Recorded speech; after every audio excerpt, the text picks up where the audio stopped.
Hi friends, Ramzan season మొదలైపోయింది. Ramzan season అంటేనే హలీం.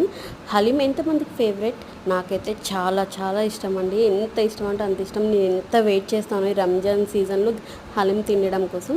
అయితే ఈరోజు హైదరాబాద్లో ఫేమస్ అయిన గ్రిల్ నైన్కి వచ్చేసాము.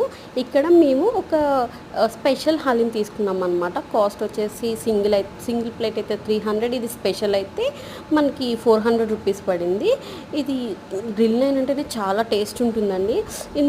దీంట్లో వచ్చేసి మనకు ఒక 2-3 పీసెస్ మాత్రమే, చికెన్ 65 పీసెస్, ఒక బాయిల్డ్ ఎగ్ అండ్ డీసెంట్ క్వాంటిటీలో మటన్ హలీం అయితే ప్రొవైడ్ చేశారు. నిజంగా స్మెల్ అయితే ఎంత బాగుందో అండి. అసలు ఫుల్ జనాలు ఉన్నారు అక్కడ. క్రౌడ్ అయితే చాలా ఎక్కువగా ఉంది. సో మేము ఇంటికి తీసుకొచ్చుకున్నాము. మేము తింటున్నాను. ఎంత టేస్టీ ఉందో అండి. నాకు చాలా చాలా చాలా ఇష్టం. కానీ చికెన్ హరీస్ ఆర్ హలీం అంటారు, సారీ ఏమైనా మిస్టేక్ అయితే, బట్ చాలా ఇష్టం నాకు. చికెన్ ఇంకా ఇష్టం, బట్ ఇక్కడ మటన్ మాత్రమే అవైలబుల్గా ఉంది గ్రిల్ నైన్లో. సో నేను ఇక్కడ మటన్ హలీం తీసుకున్నాం అనమాట. నాకైతే నచ్చిందండి, చాలా చాలా నచ్చింది. ఎవరైనా తప్పకుండా ట్రై చేయాలంటే ట్రై చేయండి. Thank you, bye bye, please subscribe.